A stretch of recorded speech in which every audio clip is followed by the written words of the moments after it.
জামানতৰ বিষয়টো সদায় সাধাৰণ মানুহৰ মনত এটা প্ৰশ্নৰ বিষয় হৈ আছে। কিবা এটা অপৰাধ কৰাৰ বা ক্ৰাইম ফাইল হোৱাৰ পাছত সৰ্বপ্ৰথমে ডিফেণ্ডেণ্টক ৰিহা কৰাটো এটা ডাঙৰ সমস্যা হৈ পৰে, ডাঙৰ বিষয় হৈ পৰে।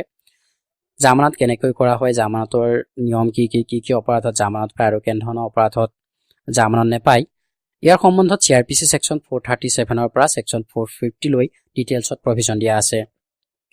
মই হৈছো ক্ষীৰোদনাথ। আমি আজি এই ভিডিঅ'টোত কথা পাতিম বেল কি হয়, বেল কেনেধৰণে কৰা হয়, আৰু কি অপৰাধত বেল দিয়া হয় আৰু কি অপৰাধত বেল নহয় আৰু বেল কেনেদৰে জব্দ কৰা হয়। জামানতৰ বিষয়টো জনাৰ আগতে আমি এইটো জনাৰ প্ৰয়োজন যে বেলেবল অফেন্স আৰু নন বেলেবল অফেন্স কি হয়, কেনেধৰণৰ অপৰাধক বেলেবল অফেন্স বুলি কোৱা হয় আৰু কেনেধৰণৰ অপৰাধক নন বেলেবল অফেন্স বুলি কোৱা হয়। CRPC ছেকশ্যন 283 বেলেবল আৰু নন বেলেবল অফেন্সৰ ডেফিনেশ্যন দিয়া আছে। বেলেবল অফেন্স হৈছে সেইবিলাক অফেন্স যিবোৰ অফেন্স CRPC ফাৰ্ষ্ট শিডিউলত বেলেবল অফেন্স হিচাপে দিছে বা অন্য কোনো আইনৰ জৰিয়তে সেই অপৰাধবিলাকক বেলেবল অফেন্স হিচাপে বনোৱা হৈছে। ঠিক আছে, তেন্তে আমি চাওঁ আহক বেলেবল অফেন্সত বেল কেনেধৰণে পোৱা যায়। বেলেবল অফেন্সত ডিফেণ্ডেণ্টক অপৰাধীক পুলিচে বিনা ৱাৰেণ্টত এৰেষ্ট কৰিব পাৰে বা কোৰ্টত হাজিৰ কৰিব পাৰে বা পুলিচ অফিচাৰে ধৰি আনে। যদি তেওঁ বেল ল'ব খোজে তেন্তে তেওঁক বেলত এৰি দিয়া হয়। কোনো ব্যক্তিক যদি বেলেবল অফেন্সত গ্ৰেপ্তাৰ কৰিছে আৰু যদি এক সপ্তাহৰ ভিতৰত তেওঁ নিজৰ বেল ল'বৰ বাবে অসমৰ্থ হৈছে তেন্তে কোৰ্টে তেওঁক এৰি দিয়ে। ছেকশ্যন 436। বেলেবল অফেন্সত এজন অপৰাধীক জেলত কিমান দিন ধৰি ৰাখিব পাৰে।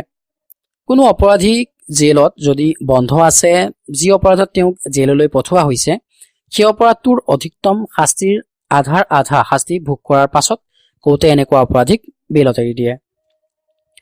যদি প্লেণ্টিফে বিচাৰে তেন্তে অপৰাধীক এনেদৰে এৰাৰ বিৰোধিতা কৰিব পাৰে। কোনো অপৰাধৰ কাৰণে অধিকতম শাস্তিৰ ওপৰত জেলত ৰাখিব নোৱাৰে। ধৰি লওক যদি কোনো অপৰাধীয়ে এনেকুৱা এটা অপৰাধ কৰিছে যিটো অপৰাধৰ কাৰণে তাক 5 বছৰ শাস্তি পাব লগা আছে, তেন্তে তেওঁ 5 বছৰতকৈ বেছি জেলত ৰাখিব নোৱাৰিব। CRPC section 436A। Non bailable অফেন্সত বেল কেনেদৰে কৰা হয়।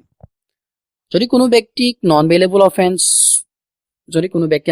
নন বেলেবল অফেন্স কৰিছে আৰু যদি তেওঁ পুলিচ অফিচাৰে বিনা ৱাৰেণ্টত ধৰি আনিছে আৰু কোৰ্টত হাজিৰ কৰিছে বা কোৰ্টত ব্যক্তিজনে নিজে হাজিৰ হৈছে, তেতিয়া মেজিষ্ট্ৰেটে এনেকুৱা অপৰাধীক বেলত এৰি দিব পাৰে। কিন্তু ইয়াৰ কিছুমান চৰ্ত আছে।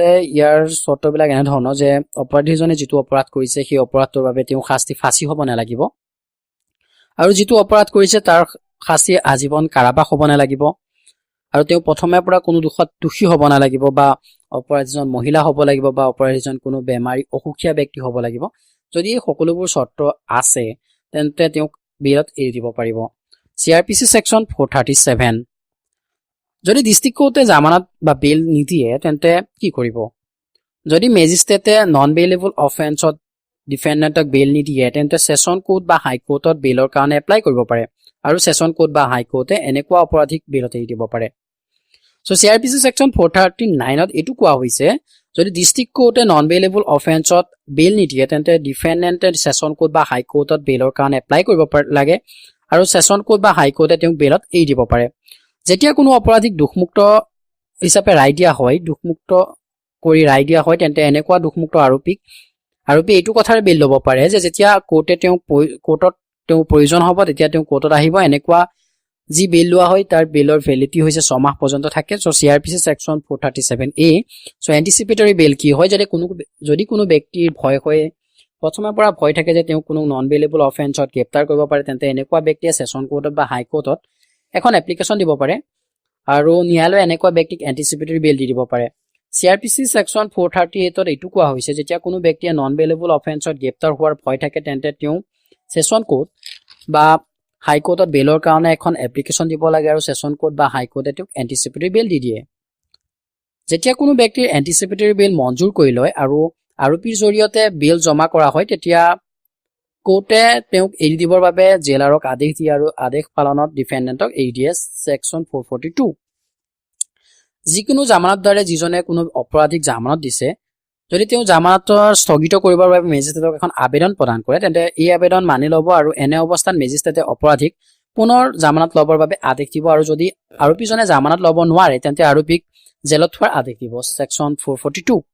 যেতিয়া কোনো আৰোপীয়ে তেওঁৰ ৰেহাইৰ কাৰণে জামানতদাৰক হাজিৰ কৰাব নোৱাৰে তেন্তে আৰোপীয়ে জামানতৰ বাবে নিৰ্ধাৰিত ৰাশি কোৰ্টত নগদ জমা কৰিবৰ বাবে বা বেংক এফডি জমা কৰিবৰ বাবে কোৰ্টত আবেদন কৰিব পাৰে আৰু কোৰ্টে অনুমতি দিলে আৰোপীক ৰেহাই কৰি দিব পাৰে। চ' ছেকশ্যন 445 যেতিয়া কোনো আৰোপীয়ে ন্যায়ালয়ত উপস্থিত নহয় বা বেইলৰ কাৰণে নিৰ্ধাৰিত কৰি দিয়া যিবিলাক নিয়ম আছে সেইবিলাক উলংঘন কৰে তেন্তে কোৰ্টে আৰোপীক তেওঁ অপৰাধৰ বাবে যিটো বেইল লৈছে সেই বেইলটো জব্দ কৰিব পাৰে। Section 446 and section 446A।